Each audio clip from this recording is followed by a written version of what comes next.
Vamos ter agora a última intervenção da manhã, que vai estar a cargo da Alexandra Marcelino, que vai falar sobre o tema comparação Ubaldi-budismo.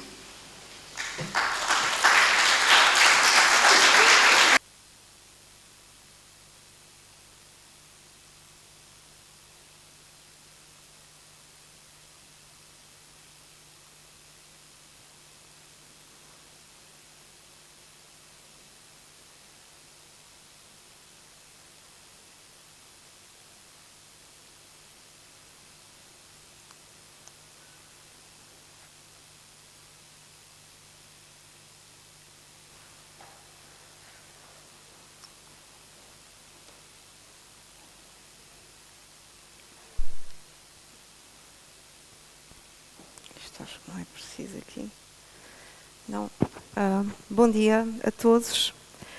Eu, antes de mais, quero começar por agradecer a todos aqueles que tornaram este encontro possível e ao Centro Lusitano, a toda a equipa que tornou isto possível, a todas as pessoas e a todos os seres. Então, começo por falar do tema do Dharma do Buda numa perspectiva comparativa com o pensamento ubaldiano. Quem foi então Buda Gautama? Buda Gautama ou Siddhartha Gautama ou Buda Shakyamuni nasceu há cerca de 2500 anos no Nepal. O meio cultural, filosófico e religioso em que se moveu foi o da Grande Índia. E houve naturalmente uma grande interação entre o chamado budismo e o hinduísmo, o jainismo e outras religiosidades, como a religião pré-budista do Tibete e o daoísmo. O Dharma do Buda foi... O Dharma do Buda consiste nos ensinamentos e métodos transmitidos pelo Buda Shakyamuni para que os seres realizem o seu potencial de Buda ou a sua budeidade, ou descubram a sua própria natureza de Buda, ou seja, é um estado em que a mente é livre de todos os obscurecimentos conceptuais e emocionais que são procedentes da ignorância dualista e no qual assim perfeitamente se manifestam as grandes qualidades cognitivas e afetivas da omnisciência, da visão da natureza última dos fenómenos e de todas as coisas e um amor e compaixão infinitos e imparciais por todos os seres. E a grande preocupação dos ensinamentos do Buda foi mostrar que existe e que pode ser praticado um caminho que realmente liberta todos os seres da ilusão e do sofrimento. Embora esteja desdobrado numa infinidade de práticas e de ensinamentos, ele está condensado, este caminho, esta via está condensada nas 4 nobres verdades e no nobre óctuplo caminho. O Dharma do Buda deu origem a inúmeras escolas, tendências e linhagens, embora caiba dentro de 3 vertentes ou conjuntos de textos e práticas fundamentais. O Hinayana, que é o pequeno veículo ou veículo de base, o Mahayana, o grande veículo, e o Vajrayana, que é o veículo de diamante.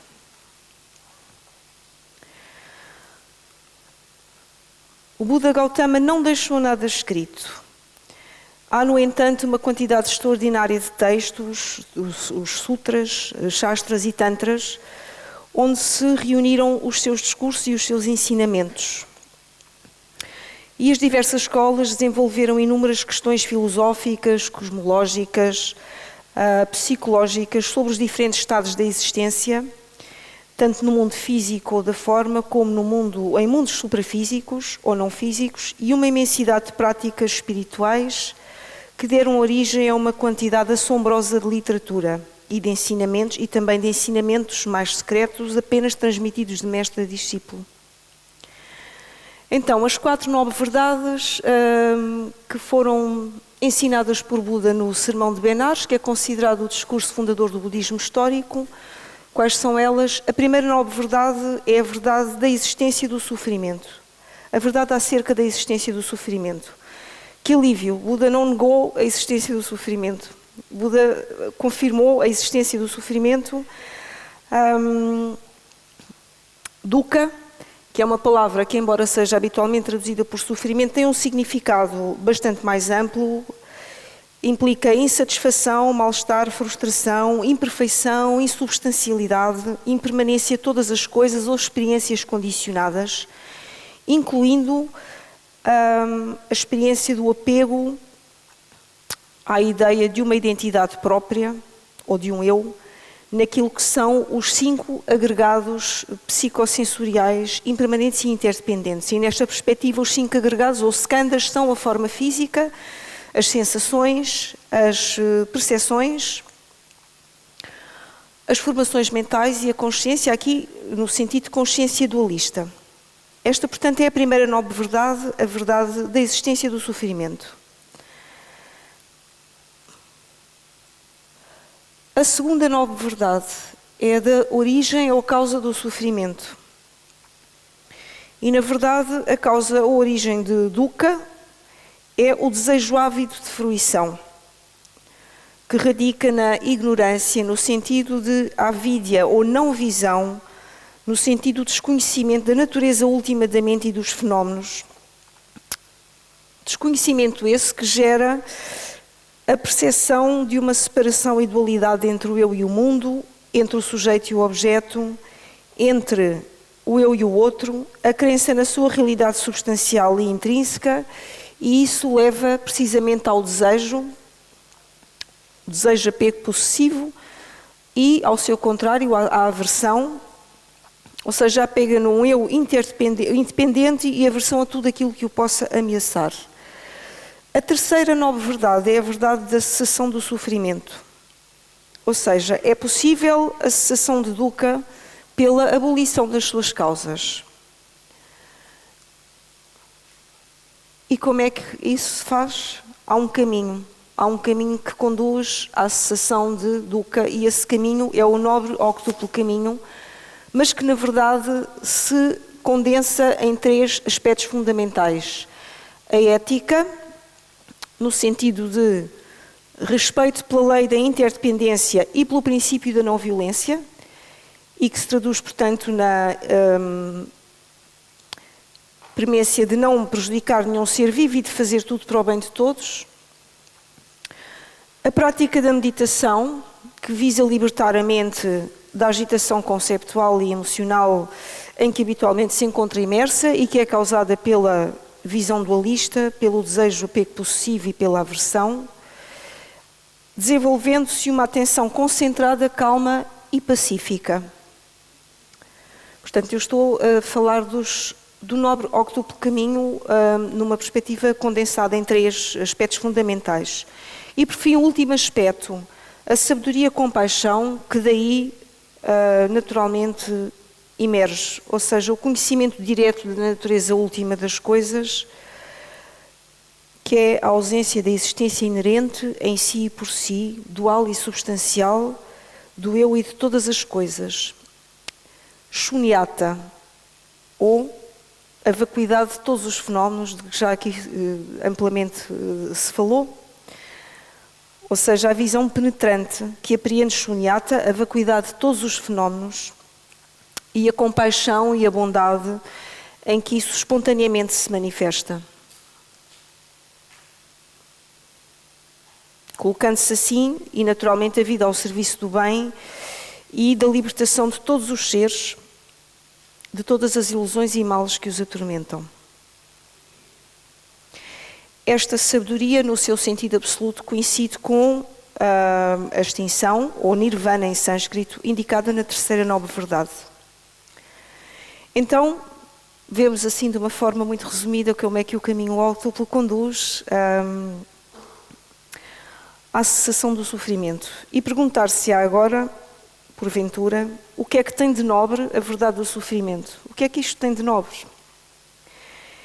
É que a compreensão da natureza do sofrimento, a compreensão profunda da natureza do sofrimento, leva-nos não apenas ao desejo de libertação do sofrimento e das suas causas, mas também a gerar a compaixão, a grande compaixão, corporizada no ideal do Bodhisattva. O Bodhisattva, como por exemplo Pietro Baldi, na minha perspectiva foi um grande Bodhisattva, é um grande Bodhisattva. O Pietro Baldi é aquele, o Bodhisattva é aquele que gerou em si a mente da iluminação, ou seja, a aspiração de desvelar o estado último e primordial da natureza da mente, o estado de Buda ou Budeidade, renunciando com a motivação altruísta de renunciar à permanência no Nirvana, para assim libertar todos os seres do oceano da existência cíclica condicionada.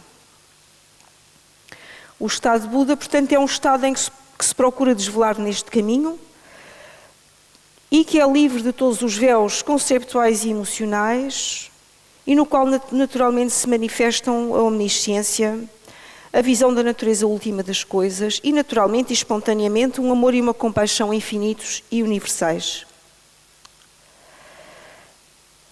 Ou o reconhecimento, dito de outra forma, do estado primordial da mente e de todos os fenómenos, que é vazio, é claro, é irradiante e não tem centro nem periferia. Outro aspecto central do ensinado no Dharma do Buda é o karma e as existências cíclicas. Assenta no reconhecimento também da interdependência de tudo e dos renascimentos sucessivos. Como é que nesta perspectiva isto se dá? A vida cíclica ou o samsara, na perspectiva do Dharma do Buda, surge por força. O samsara, este mundo emborcado, para utilizar uma expressão de Pietro Baldi, surge por força do movimento dos 12 elos da produção interdependente ou da cooriginação interdependente ou condicionada. Nesta perspectiva, os 12 elos são a ignorância, as formações kármicas, a consciência dualista, nome e forma, fontes dos sentidos, o contacto, a sensação, a sede ou o desejo, a apropriação, a existência e, por fim, o nascimento, a velhice e a morte.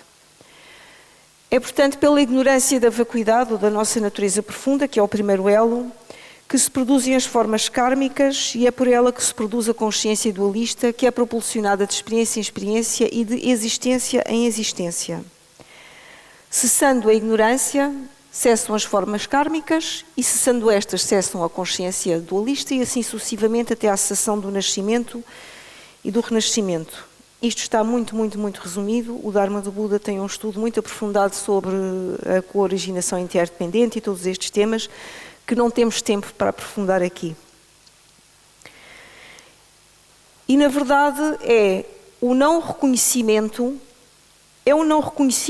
da vacuidade da mente que leva à sua concepção como um eu, separado, isolado e independente, e leva à consequente apreensão dualista, que produz os 5 agregados de que falei no início, ou skandhas, e que se constituem em simultânea interdependência e são eles que estruturam e mantêm em funcionamento os 12 elos da coprodução condicionada ou cooriginação interdependente. É um processo, portanto, que é gerado e nutrido pelo não reconhecimento do seu caráter ilusório e reproduz a insatisfação de uma consciência que está cindida da sua natureza e que erra por isso de existência em existência e de mundo em mundo nos 6 mundos do samsara. Na perspectiva do Dharma do Buda, o samsara é constituído por 6 mundos, o mundo dos deuses, dos semideuses, o mundo humano, o mundo dos animais, dos espíritos ávidos e os mundos infernais, sendo que estes mundos têm também um sentido não literal e metafórico. Tipicamente, o mundo dos humanos, o mundo dos humanos é o que dá origem, o mundo do desejo é o que dá origem ao renascimento no mundo dos humanos. Ora, estes estados mentais, embora sejam experimentados como tais, não são substancialmente reais. São apenas estados de alucinação perceptiva e que são projetados como ilusões mágicas pela força kármica do predomínio destas emoções destrutivas mas sendo que as principais são a ignorância, o apego e o desejo ou a aversão. Do desejo possessivo resulta, como já disse, o nascimento no mundo humano. Assim, o karma designa, portanto, todo este processo de ação dualista, desde a sua gênese até aos seus efeitos. Uma palavra só agora como a cosmogonia, na perspectiva do Dharma do Buda, não é a principal preocupação no budismo, mas, nomeadamente no Kala Chakra Tantra, há uma cosmogonia bastante complexa, de que não temos tempo de falar aqui. O budismo não é uma tradição teísta, mas também não é uma tradição ateísta no sentido ocidental do termo. Não nega a existência de deuses, mas defende que eles também estão sujeitos à lei. A realidade suprema no Dharma do Buda é frequentemente definida também como vacuidade, porque, como o Baldi também salienta, o infinito, o ilimitado, o divino é destituído, ou seja, é vazio de quaisquer atributos com que o possamos delimitar. E, portanto, o fundo primordial do ser é uma espontânea, imaculada e imaculável pureza primordial e que é irredutível a palavras e a conceitos e a o que quer que a formulações e é vazia de características que possam ser nomeadas. Esta é também a visão dos Tantras, ou da grande perfeição.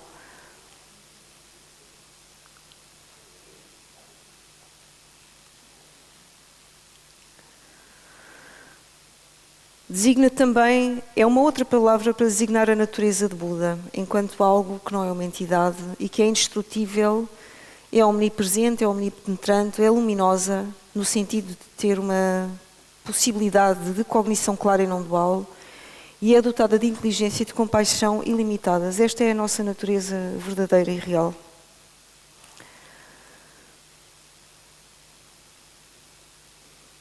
Temos todos este potencial.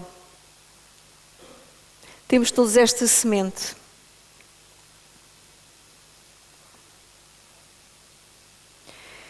E isto, muito resumidamente, constitui o eixo central do Dharma do Buda e passaria agora a falar dos ensinamentos e do pensamento de Pietro Baldi numa perspectiva das similitudes que encontro com esta tradição.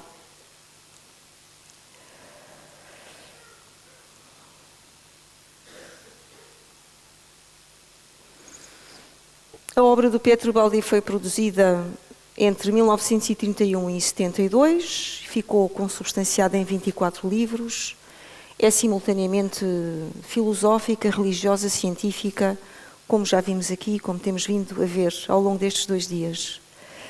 Os seus livros mais importantes explicam a gênese, a estrutura e a evolução do universo, tanto na fase da queda como na fase ascendente, de modo a satisfazer tanto a nossa razão como o coração. Neste esquema assinala-se o lugar que ocupamos e os diferentes planos de consciência, quer o subconsciente, quer o supraconsciente, que é aquele para onde nos dirigimos agora, como temos visto.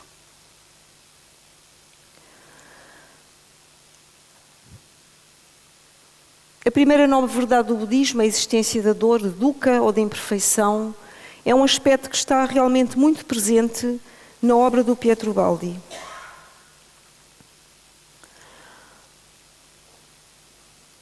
Ele mostra a sua função pedagógica, mas também a sua origem, que é a violação da lei, com os consequentes efeitos kármicos. Algo que coincide integralmente com a perspectiva do Dharma do Buda. E isto transmigra de vida para vida. Enquanto não reconhecermos a nossa natureza de Buda, temos que renascer e renascer e renascer.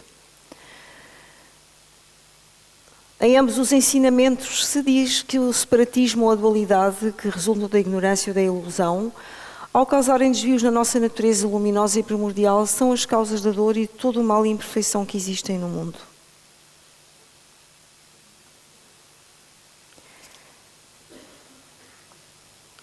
O Pietro Baldi preconiza tudo o que está no óctuplo caminho, embora por outras palavras. Ele explicitou o modo de funcionamento da lei, que tudo rege para que todos possamos alcançar uma compreensão global da vida e do universo. Não sei se está aqui. Além do pensamento correto preconiza a ação correta, o modo de vida correto, honesto e ao serviço do bem comum. Aliás, a vida dele foi ela integralmente um ensinamento ilustrativo disto mesmo. Na busca da verdadeira sabedoria e de a dar a conhecer a todos os seres.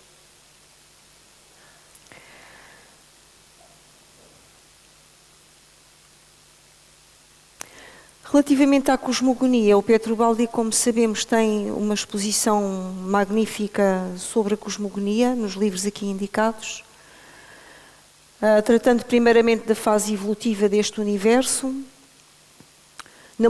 tratando também da multiplicidade de mundos, da ciclicidade da sua existência, falando depois no sistema orgânico e primordial e perfeito, a verdadeira criação, ou talvez não fosse propriamente uma criação, como já vimos aqui, que é também muito próximo do não-teísmo budista. Depois a queda, o mergulho na ilusão, na dualidade e na forma material, aliás, com muita afinidade com aquilo que é dito no Dharma do Buda. E depois a réplica disso na existência cíclica e nos renascimentos sucessivos. Sendo que Pietro Baldi fala especificamente também dos renascimentos individuais e também coletivos.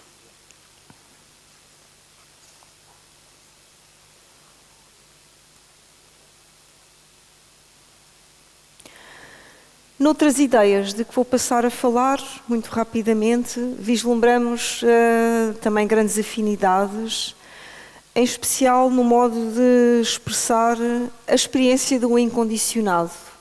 Como tantas vezes já foi visto aqui ao longo destes 2 dias, manifesta na supressão da dualidade entre o suposto eu, o sujeito e Deus, ou o sujeito e o objeto, seja ele qual for, mediante a compreensão da natureza última, por via de uma união amorosa que é, assim, a única potenciadora de um conhecer ser.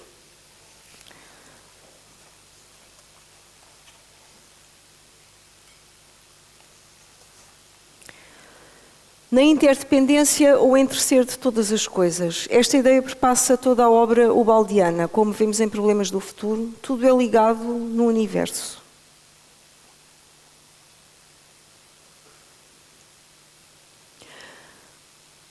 Também na grande síntese. Para compreender a essência das coisas, tereis que abrir as portas de vossa alma e estabelecer pelos caminhos do espírito essa comunicação interior entre espírito e espírito. Sentir a unidade de vida que irmana todos os seres, desde o mineral até ao homem, em trocas de interdependências numa lei comum. Numa lei comum, face à explicitação, à perspectiva do monismo baldiano, de acordo com o qual existe uma só realidade, uma só essência, uma só vida e uma só substância que é a divina, e esta unidade de ser está presente em todos os seres, os quais assim... aos quais agrega e unifica. Portanto, tudo uno Deus, o absoluto simplesmente é. E como simplesmente é regido por uma lei una.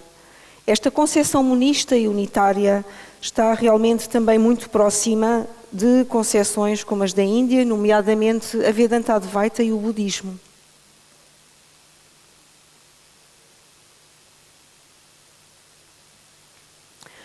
Vemos também aqui isso mesmo expresso nesta ideia da evolução e desta fusão do nosso pequeno eu com o eu sou do todo.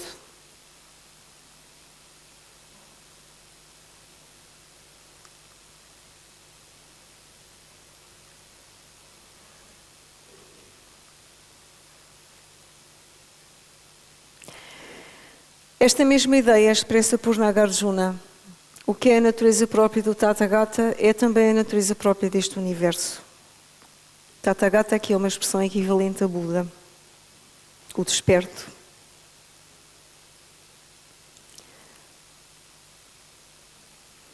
Realmente, se a nossa matriz é o vazio, se a matriz de tudo é o vazio, a que as tradições judaica e cristã chamam Deus, então qual é a razão de ser de haver distinções entre os seres?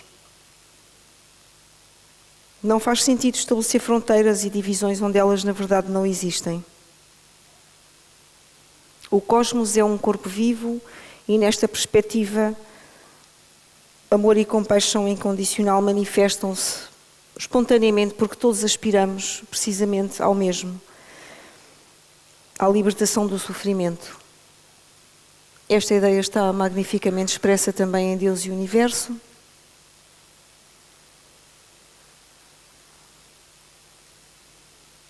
A nossa qualidade de centelha eterna e indestrutível de Deus.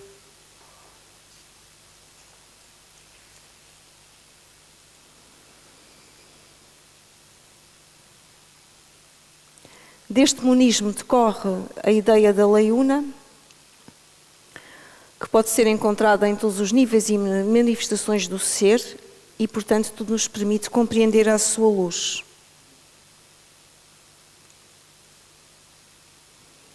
Como ele refere, em ascensões humanas, nomeadamente, o universo é uno e não é possível a cada instante deixar de ser encarado como um todo. Isto tem inúmeras consequências, mas nesta perspectiva importava realçar a da nossa prática de vida e prática espiritual. Ela tem repercussões cósmicas porque tudo está em tudo.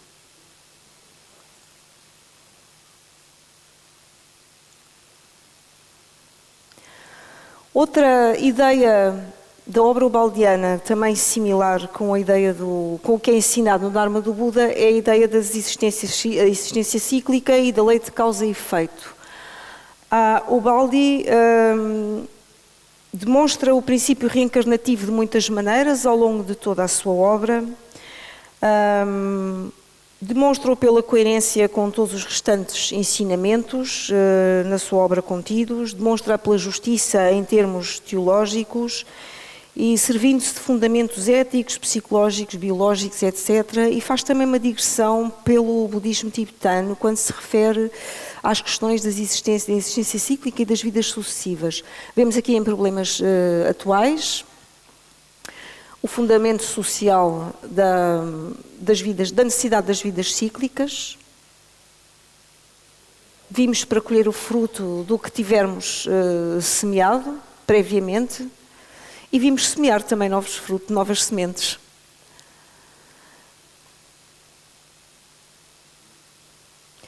A explicitação das diferenças que existem entre os seres, ela é feita também à luz desta ideia das existências cíclicas e das vidas sucessivas.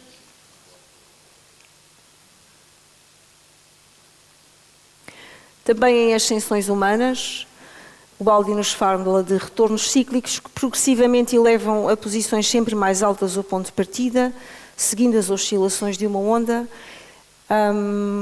É uma explicação muito interessante porque nos fala da epigênese, desta evolução espiralada, em que cada ciclo se fecha para depois se abrir num outro mais alto e que nos dá precisamente a ideia de evolução, a evolução que se verifica com cada nascimento, com cada vinda. Portanto, não é só uma roda, é uma espiral. Não estamos só na roda do hamster, não somos só a roda e o hamster. Há uma espiral, é um ponto de vista muito mais interessante e pleno de sentido. Também karma e lei de causa e efeito foram expressões utilizadas por Ubaldi em toda a sua obra. Este é também um dos princípios essenciais, como vimos ao início, nas espiritualidades da Índia, mas no budismo especificamente, sendo que a palavra karma significa ação e tem subjacente a ideia de que toda a ação tem um nexo de causalidade, quer relativamente à causa que a precedeu, quer ao efeito. Nesta perspectiva do pensamento ubaldiano, é a lei em ação, sempre repondo a ordem, a harmonia e o equilíbrio e proporcionando a todos oportunidades evolutivas. Por isso vemos aqui nos certos destas obras, a vida é sábia e justa, faz sempre o melhor possível. E os seres encontram-se em posições diferentes, cada um, conforme a sua posição, comete erros diferentes e, pelo equilíbrio da lei, recebe exatamente a reação correspondente e que é mais adaptada à sua aprendizagem. É uma explicitação muito globalizante, esta que Pietro Ubaldi nos dá da lei do karma e da causa e efeito. Sobre a queda, de que já tanto se falou aqui, ontem, ainda hoje também, eu queria estabelecer também a similitude entre a ideia da queda de Pietro Baldi e a perspectiva do Dharma do Buda, da existência cíclica no samsara, autocriado. Como já vimos, esta teoria da queda surge desenvolvidamente ao longo da obra de Pietro Baldi e é também à luz desta ideia da queda que as questões da existência cíclica e do karma são mais devidamente enquadradas. Ele estabelece esta perspectiva da queda em diferentes ângulos, chamando-lhe também revolta, rebelião, desmoronamento, involução, doença, corrupção, alucinação, ilusão, maya. Também na perspectiva do Dharma do Buda, o samsara, e em especial na perspectiva do Vajrayana, o samsara corresponde a um estado de alucinação perceptiva, na medida em que se renascemos e enquanto temos que renascer é porque não reconhecemos a nossa natureza primordial, que é a natureza de Buda e que é a nossa natureza profunda, a budeidade. Aquele estado mental livre de obscurecimentos ou de véus conceptuais e cognitivos e emocionais que nos abre as portas da omnisciência e de um amor e de uma compaixão ilimitados, como referi ao início. Enquanto não reconhecermos essa nossa natureza real, estamos realmente limitados, estamos realmente iludidos. E nascemos no samsara na medida em que andamos esquecidos desse nosso estado. Como refere o Baldi em Deus e o Universo, o nosso universo é assim um universo contraído da infinita liberdade e vastidão do amor de Deus na prisão do nosso egoísmo separatista. Realmente, se somos infinita liberdade e vastidão, onde é que haverá lugar para um eu separatista?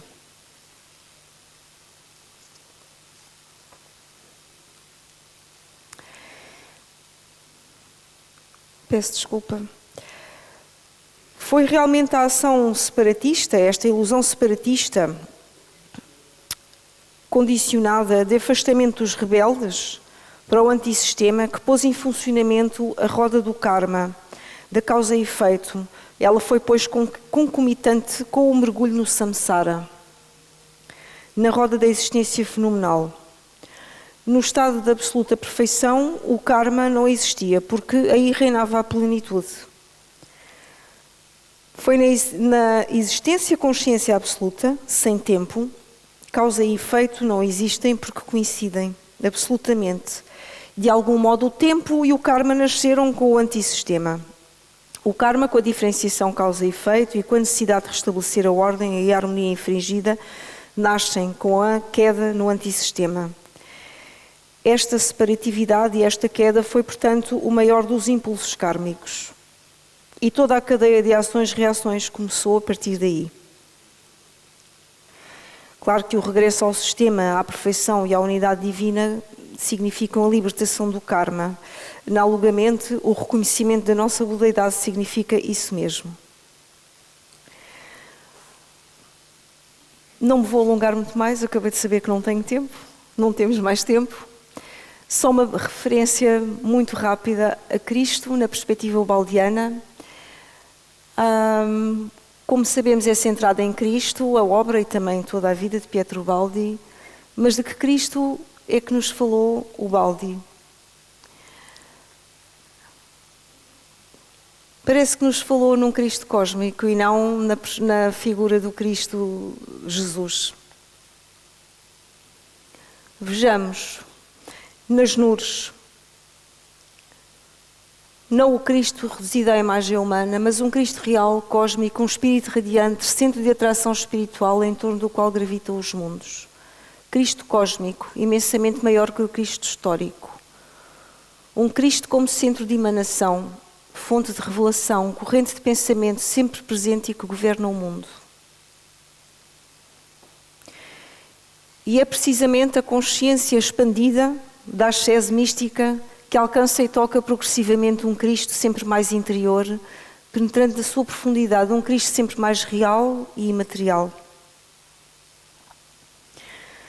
Pietro Baldi apresenta Cristo, pois, como um conceito universal, o Cristo cósmico ou o Buda primordial, ou como a natureza de Buda, analogamente ao que acontece na tradição de que falei ao início, presente em todos os seres. A natureza de Buda é, como já alguém disse aqui ontem, um oceano para os peixes, é um espaço aberto, infinito, saturado de sabedoria, consciência, amor e compaixão. E nós somos esse espaço, essa é a nossa natureza. E todos temos, portanto, essa sabedoria inata a redescobrir.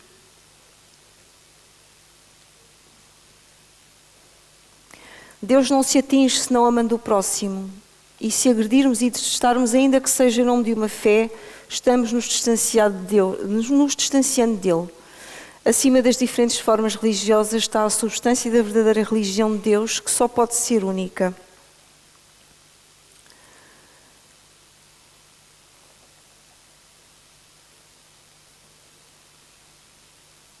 Quando nos desvinculamos da ideia do eu separatista, é isto que surge. É um amor e compaixão espontaneamente manifestos, sendo que não há ninguém para sentir esse amor e compaixão. Como em São Paulo, não sou eu que Cristo, é Cristo que vive em mim. Não sou eu que vivo, é Cristo que vive em mim. E termino com esta citação da grande síntese, em que se expressa de uma maneira tão bela esta ideia do Cristo cósmico. Sou envolvido na esteira luminosa de Cristo e nela me dissolvo. Esqueci o meu eu. Não existe, não se reconhece mais. Está morto, ressurreto. Não sou mais eu, no entanto estou vivo e presente em um novo mundo, mudado, renovado, imenso. Eu sou tudo o que é o meu amor. O meu amor está em todas as criaturas. O meu eu é o seu eu. O meu canto é o seu canto. A minha alegria é a sua alegria. E que morte pode fechar esta vida universal sem limites de tempo e espaço? Para onde quer que me volte, esta sensação absoluta emerge de todas as coisas. O universo ergue-se e vem ao meu encontro, como uma onda imensa, esmagadora. Morre-se em si mesmo, no próprio egoísmo, para ressurgir em todas as coisas. A palavra eu assume um significado diferente. A evolução rompeu os diques e o universo irrompe em mim. Eu penso que pensamos que quem assim se expressou e quem assim viveu, deixou uma semente que frutificou e que frutificará ainda, e que é, na verdade, o ideal do Bodhisattva, expresso por Shantideva, sábio indiano do século VIII, nestas palavras de que nunca me esqueci assim que as vi pela primeira vez. Enquanto existir o espaço, e exorto a que todos façamos este voto, aqui e agora. Enquanto existir o espaço, enquanto aí existirem seres, possa também eu permanecer para dissipar a dor do mundo. Muito obrigada.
Vamos agora fazer um intervalo para o nosso almoço e vamos fazer todos os possíveis para estarmos cá às 2h30. Está bem?